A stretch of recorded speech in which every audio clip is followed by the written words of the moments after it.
खड़ा होना पड़ेगा और उसको जेल की सलाखों के पीछे धकेलना पड़ेगा। और वही मैं समझता हूँ, जब 1, 2, 4, 10 के ख़िलाफ़ कार्रवाई होगी तो मुझे लगता है काफ़ी हद तक जो है हम करप्शन कंट्रोल। पहले तो मैं आपका शुक्रिया अदा करना चाहूँगा कि आपने जो आजकल के हालात हैं उन पर बातचीत करने के लिए मुझे वक्त दिया। चाहता हूँ कि करप्शन किसी भी सूरत में ख़त्म ना हुई है ना हो सकती है। अलबत्ता बीजेपी लेड गवर्नमेंट जो है उनके जो खोखले नारे हैं, वो जो कहते हैं कि करप्शन है, वो ज़रूरत नहीं है। लेकिन इसके बावजूद भी अगर कोई शख्स पब्लिक से, पंच से, सरपंच से या आम आदमी से पैसे की डिमांड करता है। बिस्मिल्लाहिर्रहमानिर्रहीम। अस्सलामु अलैकुम नाज़रीन इकराम, आप देख रहे हैं आवाम की आवाज़ और मैं हूं इफ्तिकार सोफ़ी। नाज़रीन, आवाम की आवाज़ ये किसी भी किस्म का कोई न्यूज़ चैनल नहीं है। इसका बस इतना ही मकसद है कि जो आवाम की आवाज़ होती है, जो आवाम की आवाज़ होगी, उसे हम इंतज़ामिया तक या फिर जो हमारे रिप्रेजेंटेटिव्स हैं उन तक ही हम इसे पहुंचाने की कोशिश करते हैं। और इसी मुद्दे पे आज मेरे साथ ख़ास बातचीत करने के लिए मौजूद हैं पीपल्स डेमोक्रेटिक पार्टी पीडीपी के डिस्ट्रिक्ट प्रेसिडेंट और बीडीसी ब्लॉक डेवलपमेंट चेयरपर्सन मंडी शमीम अहमद गनई साहब। गनई साहब से हम आज ख़ास बातचीत करेंगे और इनसे अहम सारे सवालात भी हम पूछेंगे करप्शन को लेकर, जो इश्यूज़ आए रोज़ रेज़ होते रहते हैं। गणेश साहब, बहुत बहुत शुक्रिया आपका कि आपने हमें अपना कीमती वक्त दिया। जी, आपका बहुत शुक्रिया। ये चीज़ देख रहा हूँ, जब से मैं आपको जानता हूँ, आप सबसे पहले मुबारकबाद के मुस्तहिक़ हो, क्योंकि जब से आप पॉलिटिक्स में हो और आपने हमेशा एक ही पार्टी का जो दामन है वो थामा, इसके लिए आपको आवाम की आवाज़ की तरफ से बहुत बहुत मुबारकबाद हो। शुक्रिया। गणेश साहब, सबसे पहला और अहम सवाल आपसे ये रहेगा कि बीजेपी का कहना था, बीजेपी का दावा था जब उनकी गवर्नमेंट बनी कि इंडिया करप्शन फ्री रहेगा, इंडिया क्राइम फ्री होगा और इंडिया डिजिटल बनेगा। गणेश साहब, आपको लगता है कि इंडिया करप्शन फ्री है, इंडिया क्राइम फ्री है या फिर डिजिटल इंडिया है? सबसे पहले तो मैं आपका शुक्रिया अदा करना चाहूँगा कि आपने जो आजकल के हालात हैं उन पर बातचीत करने के लिए मुझे वक्त दिया। इसमें सबसे पहले जो आपने कहा कि इंडिया क्या करप्शन फ्री है या हो सकता है, तो देखिए, ये आप भी जानते हैं, आवाम भी जानती है, मैं भी जानता हूँ, करप्शन जो है वो सिस्टम का एक हिस्सा बन चुका है और ये इतना डीप रूटेड है, इसकी जड़ें ज़मीन के अंदर इतनी गहरी चली गई हैं कि अगर आप इनको काटने की कोशिश भी करेंगे, लेकिन इनका जो सिलसिला है वो ख़त्म होने वाला नहीं है। बिल्कुल, जैसा कि हमारे honourable prime minister Rajiv Gandhi साहब ने कहा था कि मरकज़ से अगर 100 रुपया चलता है तरक्की के नाम पर, पिछड़े हुए लोगों की अपलिफ्टमेंट के नाम पर, लेकिन ज़मीन पर वो सिर्फ 10 ही रुपये पहुँचते हैं। तो अगर देश का प्राइम मिनिस्टर ये बात कहता था, तो आज के दौर में अगर आप करप्शन की बात करें तो मैं आपको वाज़ेह तौर पे कहना चाहता हूँ कि करप्शन किसी भी सूरत में ख़त्म ना हुई है ना हो सकती है। अलबत्ता बीजेपी लेड गवर्नमेंट जो है उनके जो खोखले नारे हैं, वो जो कहते हैं कि करप्शन फ्री, अगर आप देखते हैं हर ऑफिस के बाहर एक इन्होंने कंप्लेंट बॉक्स लगाया है, ज़ीरो टॉलरेंस, जो करप्शन के बारे में स्लोगन्स रेज़ करते हैं, लेकिन फिर वही लोग जो हैं दो हाथों से आवाम को जो है लूट रहे हैं। इसमें मैं ये समझता हूँ जहाँ इंतज़ामिया ज़िम्मेवार है, वहाँ पर कहीं ना कहीं जो है हमारी आवाम भी जो अनअवेयर है और ज़िम्मेवार है। जब तक ना आवाम इसके लिए खड़ा हो, जैसा कि मैं देख रहा था पिछले दिनों आपके चैनल के ज़रिए, आपकी ये जो मुहिम है उसके ज़रिए बहुत सारे लोग जो है वो सामने आए, मेरे पास भी मेरे ऑफिस में बहुत सारे लोग आते हैं, लेकिन जब हम इंक्वायरी करते हैं तो वो लोग जो वीडियोस बनाते हैं, वो लोग जो एफिडेविट देने की बात करते हैं कि हमसे पैसे मांगेंगे, जब वक्त आता है वही लोग जो है वो इनकार कर देते हैं। तो इसके लिए मैं जहां सिस्टम को ज़िम्मेदार समझता हूं, वहां कहीं ना कहीं जो है आवाम भी जिम्मेवार है। गणेश साहब, अगर मैं आपसे जानने की कोशिश करूं, आपने सिस्टम की बात की, लेकिन सिस्टम से मुझे एक बात याद आई कि ये जो हमारे नुमाइंदे होते हैं, जिसमें हमारे पंच और सरपंच आते हैं, उनका भी इनमें गणेश साहब हाथ होता है, जब तक मेरा मानना है। देखिए, हम सभी को ब्लेम नहीं कर सकते, इसमें कोई शक नहीं। इंसान गलतियों का पुतला है, इंसान से गलतियां होती हैं, और मैं समझता हूं कि जहां हम अपने पंचेस को, सरपंचेस को, बीडीसी को, डीडीसी को या किसी भी गवर्नमेंट सर्वेंट को ब्लेम करें, लेकिन जिम्मेदारी सबसे पहले जो है आवाम की बनती है। अगर आवाम करप्शन देने के लिए तैयार ना हो तो मुझे नहीं लगता कि कोई भी ऑफिसर, कोई भी रिप्रेजेंटेटिव, चाहे वो पंच हो, सरपंच हो, बीडीसी हो, डीडीसी हो या एमएलए हो, उसमें इतनी जरूरत नहीं कि वो आवाम को यहाँ से कहे कि आप मुझे पैसा दो फिर मैं आपका काम करूँ। गणेश साहब, जो हमारे रिप्रेजेंटेटिव्स हैं, उनका कहना है, वो हर बात कहते हैं, जनाब अगर आप बोलोगे, अगर आप अपनी वॉइस रेज करोगे, तो लिहाजा आपको जो पीएमएवाई की इंस्टॉलमेंट है वो पढ़ने में नहीं आएगी। क्या ये गलत बात है या सही है? इनको ऐसा कहना चाहिए लोगों के साथ। देखिए, जहाँ तक आपने पीएमएवाई की बात की, ये एक सर्वे गवर्नमेंट ने करवाया है 2011 में। उसमें जितने भी लोग उस सर्वे में आए हैं, हुकूमत जो है वो ये चीज़ कहती है कि उन सब को पीएमएवाई यानी आवास योजना के तहत, प्राइम मिनिस्टर आवास योजना के तहत उनको 1,60,000 रुपया दिया जाएगा ताकि वो अपने घर बना सकें या रिपेयर एंड रेनोवेट जो भी सिलसिला है, अपना घर को अच्छी बेहतर हालत में ला सकें।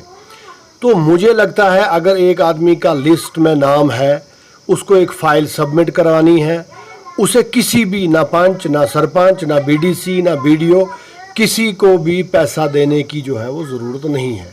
लेकिन इसके बावजूद भी अगर कोई शख्स पब्लिक से, पंच से, सरपंच से या आम आदमी से पैसे की डिमांड करता है, तो मेरा मानना है उस आदमी के ख़िलाफ़ हम सब को मिलकर खड़ा होना पड़ेगा और उसको जेल की सलाखों के पीछे धकेलना पड़ेगा। और वही मैं समझता हूँ, जब 1, 2, 4, 10 के ख़िलाफ़ कार्रवाई होगी तो मुझे लगता है काफ़ी हद तक जो है हम करप्शन कंट्रोल करने में कामयाब हो सकते हैं। गणेश साहब, पीडीपी का जो दौरान हुकूमत था, जो उनका हुकूमत का दौर था, आप इस चीज़ से बखूबी जानते हैं, और मैं भी जानता हूं कि 2014 में जब पीडीपी की गवर्नमेंट बनी थी, तब गणेश साहब आप भी पीडीपी में थे, कुछ यहाँ के और हमारे दीगर वर्कर्स भी थे, और सबके तो मैं यहाँ पे नाम लेना मुनासिब कि सब यही कहते हैं कि ये जनाब ज़ात के ऊपर अटैक है। मैं ऐसी बात बिल्कुल भी नहीं करूँगा। गणेश साहब, तब एक मिशन चलाया गया था पीडीपी की जानिब से, एक मिशन चलाया गया था गरीबों का कारवां। क्या वो कारवां ऐसे ही रहेगा इंशाल्लाह जब तक आप पीडीपी में हैं? देखिए, कुछ लोग जो हैं वो इक़्तिदार से दूर नहीं रह सकते। कुछ लोगों को पावर की, कुर्सी की, पैसे की इतनी भूख होती है, इतनी हवस होती है, उनके लिए पीडीपी, एनसी, कांग्रेस, पीपल्स कॉन्फ्रेंस और बीजेपी में कोई फ़र्क नहीं। उनको जहां मौका मिलता है वो वहां जाते हैं और अपनी रोटियां सेकते हैं। तो मुफ्ती साहब ने जिस जमात की यहाँ फाउंडेशन रखी थी, वो जमात इतनी मजबूत है कि किसी के जाने से या रहने से कोई फ़र्क नहीं पड़ता।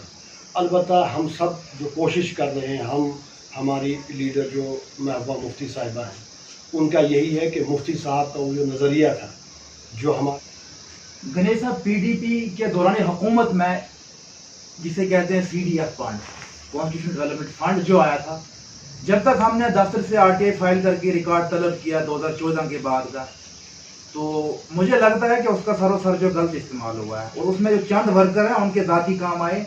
जो वर्कर हैं उन्होंने तो अपने हाथ रंगे हैं, लेकिन गरीब आवाम को कुछ नहीं मिला, गरीबों का कारवां बन के भी। देखिए, जो सीडीएफ फंड होता है ये एमएलए, एमएलसी के डिस्पोजल पर होता है, और सियासी जो लोग होते हैं उनकी यही कोशिश रहती है कि उनके जो मंजूर नज़र लोग हों उनको ही इस में अकोमोडेट किया जाए। जहाँ तक रही आवाम की बेहतरी की बात या आवाम तक जो फंड्स पहुँचने चाहिए थे वो पहुँचे ना पहुँचे, वो मुझसे ज़्यादा बेहतर आप जानते हैं। लेकिन वो पॉलिसियाँ जो पीडीपी ने अपनाई थी, इंशाअल्लाह ताला वो आवाम दोस्त पॉलिसियाँ थी। मैं यहाँ जिक्र करना चाहूँगा, जब ये चक्रांदा बाग जो रास्ता खोला गया या श्रीनगर मुजफ्फराबाद रूट जो खोला गया, उसमें पीडीपी ने हरगिज़ कभी ये नहीं कहा कि इसमें जो आर पार के जो लोग आएंगे, जो लोग 70 सालों से अपने रिश्तेदारों से बिछड़े हैं, उनके लिए कोई कैद व पाबंदी नहीं थी कि इसमें सिर्फ पीडीपी के लोग ही जाएगा कि यहाँ पीडीपी के लोगों के काम होंगे। अलबत्ता ये है, जहाँ सीडी फंड की बात आपने की, तो ये पार्टी लीडरशिप के नोटिस में भी है कि उस फंड का बहुत ज़्यादा जो है नाजायज़ इस्तेमाल किया गया है। और वो लोग जिनके घरों में 2 वक्त का राशन नहीं था, वो लोग जिनकी जेबों में 10 रुपये नहीं हुआ करते थे, उन्होंने पीडीपी के दौर में जो है दो हाथों से सीडीएफ फंड लूटा है और अपने घरों में जो है वो जो कच्चे मकान थे आज वहाँ पे बड़े बड़े मीनारों वाली बिल्डिंगें वहाँ बनी। गणेश साहब, अगर बात की जाए आरटी डिपार्टमेंट की, इस वक्त मैं सिर्फ बात करूंगा पंचायत बराछड़ की, क्योंकि जहां तक मेरी नॉलेज में चीज है, और खास करके बात करूंगा ब्लॉक लॉरन की। गणेश साहब, 2.5 करोड़ के आसपास, 1 करोड़ ऊपर 1 करोड़ नीचे हो सकता है, 14th FC स्कीम के तहत पैसा वागुजार किया है, सेंट्रल गवर्नमेंट ने भेजा है, तो इसलिए हमें सेंट्रल गवर्नमेंट फंड्स भेज रही है। लेकिन अगर मैं जमीनी सतह की बात करूं, जिससे भी हम बात करते हैं, किसी सोशल वर्कर से, किसी नौजवान से, किसी यंग से, किसी बूढ़े से, वो कहता है जनाब हमारी पंचायत में कोई पैसा ग्राउंड पे लगा नहीं। यकीनन अगर मैं पंचायत बराछड़ की बात करूं, 14th FC में ऐसे ऐसे काम भी सामने आए हैं मुझे लगता है कि वो जो टेक्निकल डिपार्टमेंट था उनको शायद दोबारा पढ़ जाना चाहिए था। ऐसे ऐसे उन्होंने बिल्स बनाए हैं। अगर मैं BADP की बात करूं, एक काम ऐसा हुआ है 6 लाख रुपए। नहीं सब 6 लाख कोई मामूली बात नहीं होती है। एक आर वाल और एक बी वाल का 6 लाख रुपए निकाला गया है। क्या ये अवाम के साथ धोखा नहीं हो रहा है? देखिए, जहाँ तक रही 14th FC के फंड्स की बात, तो ये जो ग्रांट है ये आजकल सीधा जो है सरपंच और सेक्रेटरी का एक जॉइंट अकाउंट होता है, उसमें आता है। उसके बाद अथॉरिटी भी सरपंच करते हैं और पेमेंट जो है वो सेक्रेटरी और सरपंच की DSC लगने के बाद, ने जो हम सीधे लफ्ज़ों में कहिए मोहर लगने के बाद ही वो पैसा वागुजार किया जाता है। तो अगर इस किस्म के कहीं पे बिल्स निकले हैं जहाँ पर ज़मीन पे काम नहीं हुए, तो वो तो मैं भी कहता हूँ कि उनके ख़िलाफ़ कानूनी कार्रवाई होनी चाहिए। और वो तमाम टेक्निकल स्टाफ जिसने झूठे बिल बनाए हैं, चाहे वो BADP में हो, चाहे वो CD फंड में हो, चाहे वो 14th FC में हो, तो उनके ख़िलाफ़ कानूनी कार्रवाई होनी चाहिए। और ये जब 2, 4, 6, 10 लोगों के ख़िलाफ़ कानूनी कार्रवाई होगी, आप यकीन मानें कि बाकियों के लिए ये इबरत की जा होगी और बाकियों के लिए एक सबक होगा। आइंदा आने वाले वक्त में इस तरीके के जो फेक बिल्स हैं, जो फज काम है, वो ज़मीन पर नहीं होंगे और सरकार की तरफ से दिया जाने वाला पैसा जो है हकीकी मायनों में ज़मीन पर खर्च होगा। गणेश साहब, मैं आपसे जानने की कोशिश करूंगा, ऐसे ऐसे काम भी सामने आए हैं। एक काम ऐसा है, कोई एक नहीं बल्कि कोई 15-20 काम ऐसे हैं जो काम पहले कोई MLC फंड में बना है, कोई MLA फंड में बना है, कोई MG नरेगा में बना है। लेकिन अफसोस की बात है गणेश साहब, तरक्की के नाम पे आवाम को बेवकूफ बना के लूटा जा रहा है ना। इसका मतलब ये लूटा जा रहा है ना आवाम को। देखिए, इसमें यह है कि अगर इस किस्म के कोई मामलात हैं तो मैं आवाम से भी गुजारिश करूँगा, देखिए सारा सिलसिला पंच, सरपंच, BDC या DDC के हाथ में नहीं है। हमारे ऊपर भी लोग बैठे हैं, हमारे ऊपर भी ऑफिसर बैठे हैं।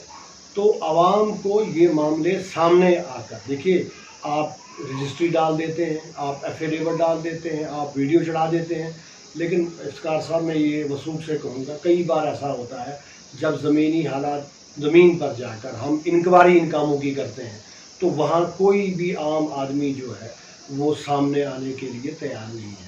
तो मैं आवाम से अपील करना चाहूँगा आपके चैनल के ज़रिए, अगर इस किस्म के मामला किसी भी पंचायत में हैं तो हमारे जो ज़िला के डिस्ट्रिक्ट डेवलपमेंट कमिश्नर साहब हैं, बड़े अच्छे और काम करने वाले आदमी हैं और मैंने देखा है कई इंक्वायरियों में उन्होंने एक्शन भी लिए हैं।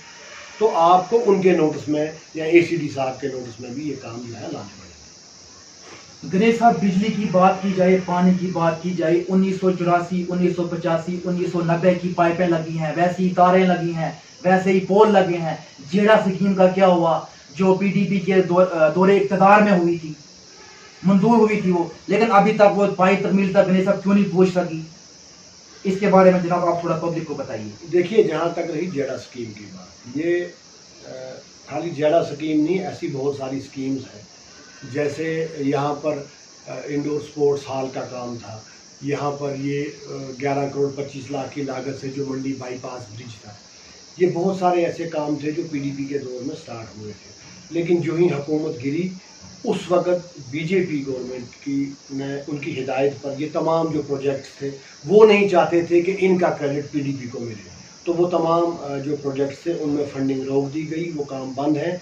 आप यकीन माने, जो ही कोई पॉपुलर गवर्नमेंट रियासत में फ्रेम होगी तो इंशाअल्लाह ताला इन प्रोजेक्ट्स में फंडिंग भी होगी, और ये जो उम्मीद है आने वाले दिनों में वो टेंडर भी भरे जाएंगे, और आप देखेंगे कि पीएचई पाइपों की मरम्मत भी होगी, और अगर कोई नई स्कीमें भी रखी गई हैं वो भी होगा। आपने बिजली का कहा, इसमें कोई शक नहीं। अब आज भी हमारे पास कई ऐसे लोग आते हैं जिनके 50-50, 40-40 हज़ार बिल हैं जो कई सालों से पेंडिंग है।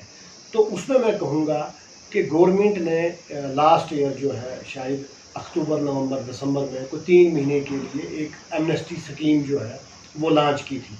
उसमें ये था कि आप नेगोशिएशन के ज़रिए कंज्यूमर को बुलाएं और उनके साथ बैठ के डिस्कस करें, और उनका जितना बिल है उसका 50%, 30% जो भी वो देने के अहल है वो कंप्रोमाइज़ के तौर पर वो करें। मैंने कई दरबार में भी कहा, इसकी वाइडर पब्लिसिटी भी हुई, लेकिन बदकिस्मती की बात है कि हमारे लोग जानते थे, जिनके जहन में ये बात बैठी, उन्होंने फ़ायदा उठा लिया, लेकिन बहुत सारे लोग जो हैं महरूम रह गए।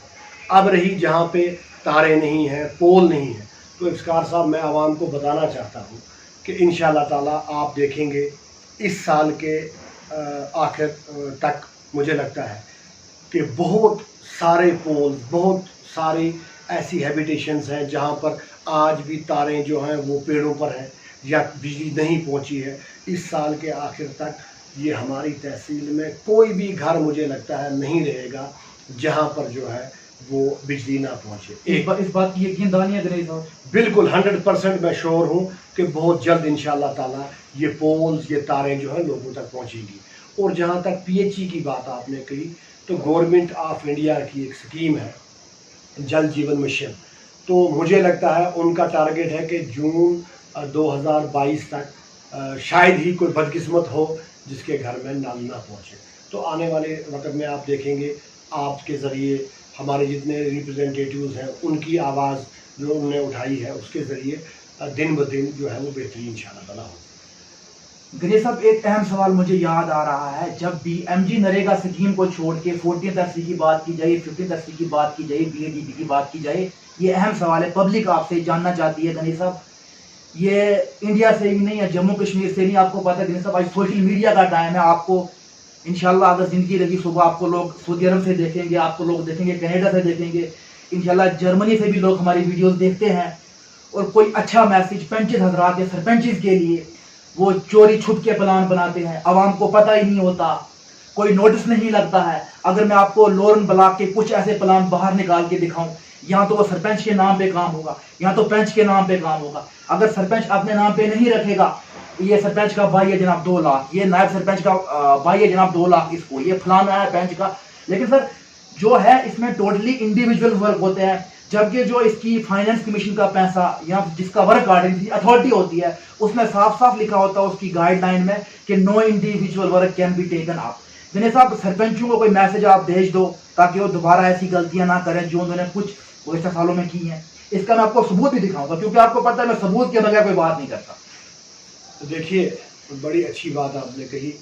गवर्नमेंट की कोई भी स्कीम जो है वो ख़राब नहीं होती, अच्छी स्कीमें होती हैं, लोगों के वेलफेयर के लिए होती हैं। जैसा कि आपने कहा कि अपने सरपंचेस या पंचेस को भी कोई मैसेज है, शायद आप तक बात नहीं पहुंची। पिछले दिनों बड़े मामलात मेरे सामने, मेरे नोटिस में जब मैं फील्ड विज़िट करता हूं तो लोग कहते हैं जी सरपंच और पंचेस ने अपने घर में बैठ के प्लान बनाया। इसके लिए हमारी क्लियर कट गाइडलाइंस है कि आज के बाद कोई भी ग्राम सभा किसी भी सरपंच किसी भी पंच के घर पर नहीं रखी जाएगी, पहली बात। दूसरी बात ये, इन केस अगर किसी गांव में पंचायत घर नहीं है तो उसमें हमारी क्लियर का डायरेक्शन है कि गांव का जो स्कूल है, कोई प्राइमरी स्कूल है, मिडिल स्कूल है, हाई स्कूल है, उसके अहाते में आप ग्राम सभा रखें। अगर वहाँ भी आपको अवेलेबिलिटी नहीं है तो आप कोई खुली ज़मीन देखें, फील्ड देखें, वहाँ पर चादरें डालें। और ग्राम सभा का मतलब ही यही है कि हमने जो नेचुरल रिसोर्सेज हैं उनको इस्तेमाल में लाना है। तो हमने इनको हिदायत दी है कि आज के बाद इस किस्म की कोई कार्रवाई नहीं होगी। दूसरी बात जो आपने कहा कि किसी पंच के या सरपंच के नाम पर वर्क आर्डर, देखिए जब आवाम को आप इन्वॉल्व करेंगे, जब आप ग्राम सभा में लोगों को बुलाएंगे तो वहाँ कोई गुंजाइश नहीं रहती कि सरपंच अपना या अपने किसी रिश्तेदार का, पंच अपना या अपने किसी रिश्तेदार का काम रखे। वहाँ वही काम टेकअप रखे जाएंगे प्लान में जो आवाम चाहेगी। तो जो जितना हम पब्लिक को ज़्यादा इसमें इन्वॉल्व करेंगे, मुझे लगता है उसमें शफाफियत और ट्रांसपेरेंसी जो है बिल्कुल इसमें आएगी। गणेश साहब, हमारे नुमाइंदों का कहना है कि ये जो हमें अथॉरिटी दी गई है सरकार की जानिब से, हमें इख्तियारात दिए गए हैं, वो मुझे लगता है कि अगर ऐसा वो उन्होंने गुज़श्ता कुछ सालों में किया, आपको नहीं लगता कि उनको जो इख्तियारात दिए गए हैं उनका वो गलत इस्तेमाल कर रहे हैं? देखिए, सबसे बड़ी अदालत जो है वो अल्लाह की है और हम सबको ये यकीन है कि हम सब ने वहाँ जवाब देना है। और ये जो ताकत बीडीसी को, डीडीसी को, सरपंच को, पंच को अल्लाह ने दी है, आवाम के ज़रिए से दिलवाई है, तो ये ताकत गरीब, कमज़ोर, नादार को दबाने के लिए या उसका हक गस्ब करने के लिए नहीं है। मैं अपने तमाम साथियों, जितने भी मेरे PRI हैं, चाहे वो पंच हों, सरपंच हों, वो BDCs हों या DDCs हों, मैं उनको भी ये कहना चाहता हूँ आपके ज़रिए कि ये ताकत जो है लोगों की अपलिफ्टमेंट के लिए इस्तेमाल करनी चाहिए। ये ताकत जो अल्लाह ने हमें दी है, आवाम ने हमें इन ओहदों पर बिठाया है, इसका इस्तेमाल उनके जो मसाइल हैं, उनकी जो रोज़मर्रा की परेशानियाँ हैं, जो उनको बिजली, पानी, सड़क की दिक्कतें आ रही हैं, उसको उजागर करने के लिए है। तो अगर हम अपने मनसब के साथ धोखा करेंगे, आप यकीन जाने क़यामत में हमारा हशर जो बहुत बुरा होने वाला है। गणेश साहब, एक अहम सवाल मैं आपसे जानने की कोशिश करूंगा। जब से आप सियासत में हो, आपका दौरे इक़्तिदार रहा है PDP प्रेसिडेंट, उसके बाद BDC चेयरपर्सन मंडी, आपने अपने दौरे इक़्तिदार में कौन कौन से काम किए? देखिए, काम कहने से नहीं होते हैं, काम करने से होते हैं। सबसे पहले अगर आप तहसील कम्प्लेक्स में इससे पहले आए हो तो आपने देखा वहाँ इतना गंद था। तहसील कम्प्लेक्स की जो खिड़कियाँ थी, दीवारों पर जो लोगों ने थूकें डाल डाल के, नस्वार की जो थूकें थी, नेवला की जो तम्बाकू वगैरह नोशी जो करते हैं, उसकी जो हालत खस्ता थी, उसके लिए मैंने 10 लाख रुपया जो हमारे साबिका डिप्टी कमिश्नर थे उनसे मंजूर करवाया और वहाँ का जो रिपेयर एंड रेनोवेशन हुआ।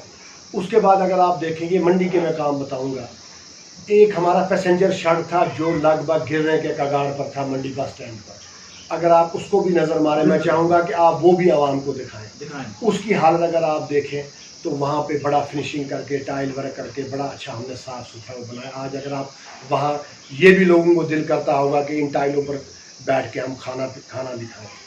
उसके बाद एक जो अगर ये ब्रिज देखें आप, एक हमने एक नया मॉडल लाया था रजौरी में, जो एक ब्रिज अगर आप देखते हैं तो वहाँ पर जो गाड़ियाँ थी वो ब्रिज पर चलती हैं और उसके अलावा साइड पर 2 पाथ चलते हैं आने जाने वालों के लिए। तो यहाँ पर आपने देखा कई बार लोगों को नुकसान भी हुआ। लोग इस ब्रिज पर, जो मंडी का पुराना ब्रिज है, उस पर लोग जख्मी भी होते थे। तो एक ब्रिज जो आपने देखा वो बन रहा है आजकल। उसके अलावा अगर आप देखें मंडी में जो ड्रेनेज का सिस्टम था, अगर एक बड़ी गाड़ी आती थी तो उसके मुकाबले में अगर छोटी गाड़ी आ जाए तो घंटों, 3-3, 4-4 घंटे जो है वो काम जो है वो रुक जाता था, गाड़ियों का आना जाना रुक जाता था और आम जनरल पब्लिक को जो है परेशानी करती थी। उसके अलावा बहुत सारी सड़कें हैं, जैसे आप चिखड़ी बल की अगर सड़क देखें जो कई सालों से रुकी पड़ी थी, हमने वो भी ओपन करवाई।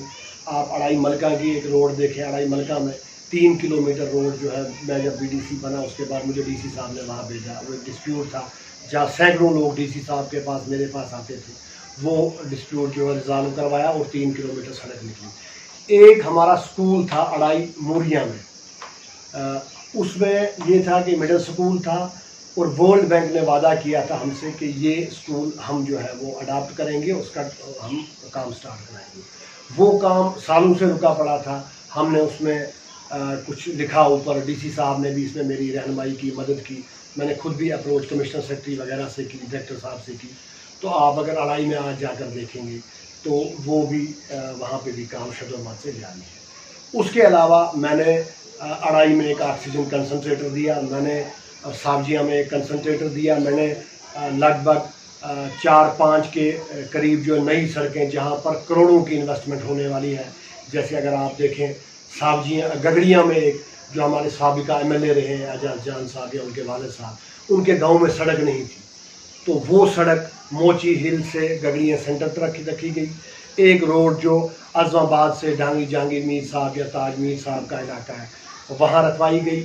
उसके अलावा बहुत बड़ी अचीवमेंट हमारी ये हुई कि यहाँ पर जो ऑक्सीजन जनरेशन प्लांट, हालांकि उसमें बहुत सारी मुखालफतें मेरे ख़िलाफ़, एक बहुत बड़ी साजिश भी की गई, लेकिन अल्लाह ताला ने हमें सरफराज किया, हम कामयाब हुए और मंडी में हमने एक ऑक्सीजन जनरेशन प्लांट जो करोड़ों की लागत से जो तैयार हुआ है वो भी हमने बनाया।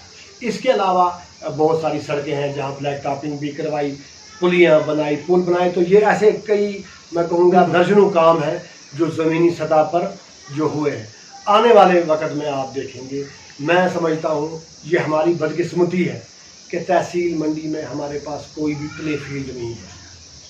मैंने जो हमारे ट्राइबल सेक्रेटरी हैं शाहिद चौधरी साहब, उनसे गुजारिश की थी जब हमारी पूंछ में मीटिंग हुई, तो आने वाले वक्त में आप देखेंगे लोरन में, सावजिया में, मंडी में या अड़ाई में कहीं दाएँ बाएँ जहाँ भी हमारे पास जगह होगी तो आप देखेंगे अच्छी प्ले फील्ड है। 10-10 लाख रुपए, 20-20 लाख रुपए की लागत से जो है प्ले फील्ड जो है वो नौजवान नस्ल के लिए तैयार की जाएगी। उसके अलावा अगर आप मेरे गांव में देखें, यहाँ पर हमने एक जो है इंडोर स्पोर्ट्स हॉल जो है वो स्टार्ट करवाया था।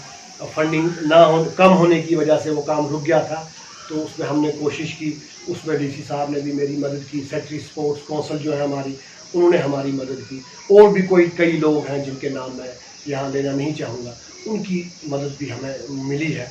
वो काम भी शद्दोमत से जारी है। आने वाले वक्त में आप देखेंगे स्पोर्ट्स के हवाले से हमारे बच्चों को पहुँच जाने की ज़रूरत नहीं पड़ेगी। गणेश साहब, आपने रोड की बात की और मुझे 2-3 रोडों के नाम याद आ गए। अगर चिखली बन आपका एरिया हो सकता है, इसके बाद पलेरा आपका एरिया हो सकता है, साबजिया आपका एरिया हो सकता है, बराछड़ आपका एरिया नहीं है क्या?